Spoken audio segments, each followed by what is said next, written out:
This radical Islamism, is there provisions for it in the Quran or in the Hadith? I mentioned the verses. Oh. Go and kill your neighbor. Oh. Go and kill infidel.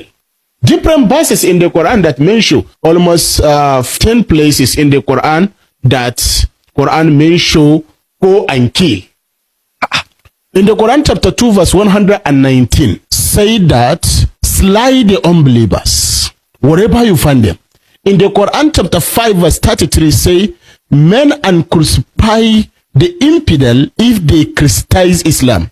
Quran chapter 8 verse 65 say unbelievers are stupid. Muslims are urged to fight them. Quran chapter 9 verse 123 where I read make war on the infidel living in your neighbor. In the Quran chapter 3 verse 28 say that Muslim must not take the infidel as friend. Wow. In the Quran chapter 8 verse 12 say terrorize and behead those who believe in scripture other than Quran. In the Quran chapter 9 verse 5 say when the opportunity arise kill the infidels wherever you find it. In the Quran chapter 22 verse 19 say punish the unbeliever with garments of fire, hot iron rods, boiling water melts their skin and bellies. So different places, even in the Quran chapter 3 verse 85 say that any religion other than Islam is not accepted. In the Quran chapter 8 verse 60 say Muslim must muster all weapons to terrorize the infidel. In the Quran chapter 9 verse 30 say the Jews and the Christian are afraid, let's fight them. In the Quran chapter 47 verse 4 say do not seek peace with the infidel. Behead them when you catch them.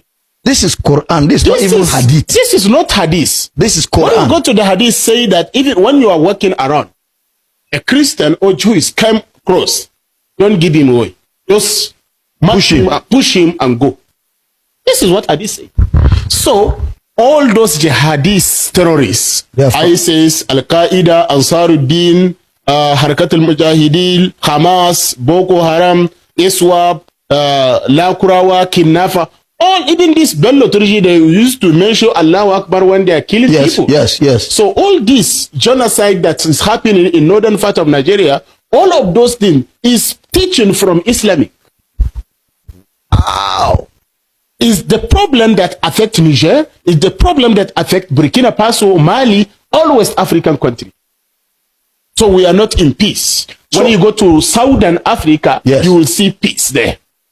No any fight, no any problem there, except when you go to Republic Democratic of Congo, where they are fighting against the mining there. So only problem there in South Africa, but here in West Africa, we are suffering with different problems. I know that Muhammad has never ever seen Quran. Wow. One thing about the Quran. Muhammad never saw the Quran. Doesn't see any Quran. Muslims are saying, according to the Hadith, Muhammad doesn't know how to read and write. Wow. So if truly he doesn't know how to read and write, who is the author of Quran? The parents of Prophet Muhammad are in hellfire. In the Hadith? In the Hadith. Oh my goodness. So if is that true, that means already the judgment day has passed. Yes. So now we are eating bonus. Yes. That's what it is. That's what it is. So these are the lies that you can go and research. Even Muslim, I'm showing that they're saying those hadiths are lie, are fake. Wow. Wow. There is no assurance in Islam. Of salvation in Islam, because even Prophet Muhammad say he doesn't know what will happen to him himself. Oh, yeah. Whoever left Islam must be killed.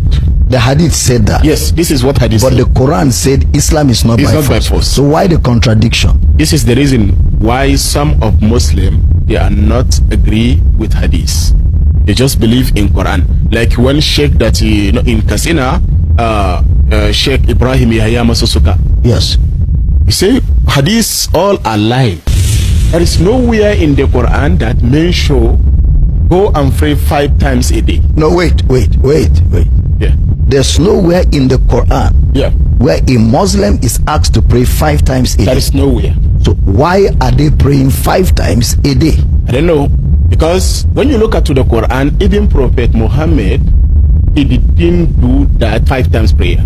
Because if you ask a Muslim to bring evidence Yes. of verses where Prophet Muhammad did 2 rakat in the morning, and then 4 rakat in Al-Asr, 3 rakat in Maghrib, 4 rakat in Isha, there is nowhere found it in Quran. Wow. And they are saying you cannot find it until you go to Hadith.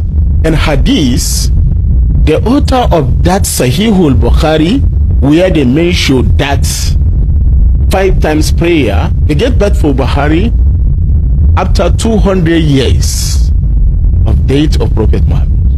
Wow. So where did Bukhari see Prophet Muhammad Yes, and told him that I did 5 times prayer daily? that's right. So I didn't see any reason for me to continue doing that.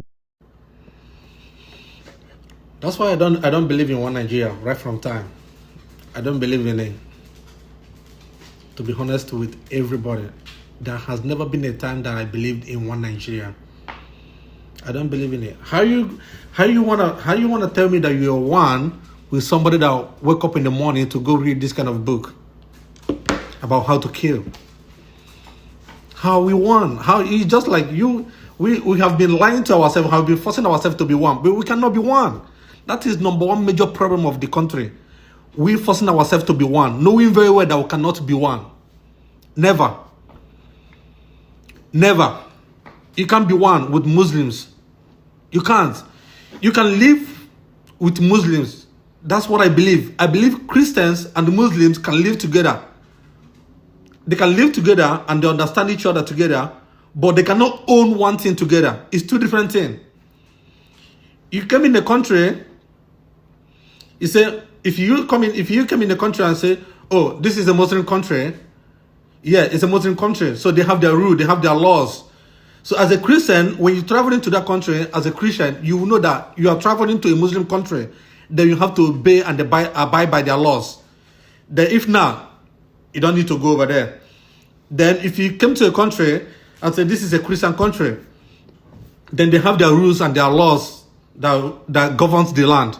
Then if you're a Muslim going to that country, you know fully well that this is a Christian country. So for you to live in this country, you have to abide by their laws, the rule of the land.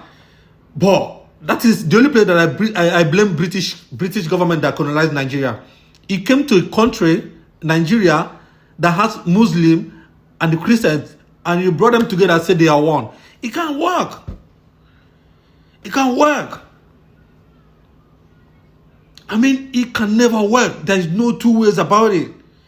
It will never work. Somebody wake up in the morning to go read this kind of book about keeping somebody for ransom. That is what they woke up in the morning to go read. So you bringing them and the person that doesn't believe in this to own a country, and this is our country. This is our country. How is it gonna work out? Then and we here all over the place. If you say we are not one, Nigeria is not one, somebody will attack you. It's not one. We know one. We can never be one country. It's not one Nigeria. Like I always say, we need to tell ourselves the truth. Then the truth will now set us free. That is the only way we can get it right. But for the fact that we keep on denying the truth and thinking that we are getting it right, never accept it. We're not one. We're not. We're really not one. We're not. The mentality is different. The lifestyle is different. The belief is different. There's no way we one. We can never be one. We're not one. Let's stop forcing ourselves so we can be able to get it right. Even the Bible says, you shall know the truth, and the truth shall set you free. So if you know the truth and we denying the truth, we can never be free. We're never gonna get it right. Never. Stop all this. We're not one. If you want us to be one, bring everybody back, say the truth. We're not one. Then go back to the drawing board. Then start another drawing board and work towards becoming one. But knowing that we're not one and we forcing ourselves to be one. We can never be one. Never. So all these things that we're doing is just lying to ourselves. And that is the worst thing that you can do to yourself as a human being, is for you to lie to yourself. That's the worst thing you can do to yourself. So if you lie to yourself, who's going to say the truth about you? Who's going to say the truth to you? You understand what I'm saying? So, okay, let me read this. Let me quickly read this verse for you people to understand what these people will be reading, right? So, Quran 47, chapter 4, strike the neck of disbelievers until thoroughly subdued, then firmly bind them, offering release by grace or ransom until war ends. I read again. Strike the neck of disbelievers until thoroughly subdued, then firmly bind them, offering release by grace or ransom until the war ends. What do you understand? What do you understand by that? This is coming from Quran. This is what these people wake up in the morning to go and read. So, like, and then some of them, that is their school. Because as you people used to say, they don't believe in Western education. This is their education that they believe in. You know what I'm saying? So, like, come on, guys. Can we just wake up from sleep? Wake up, say the truth. Let's move on. Let's know what to do next. Come on.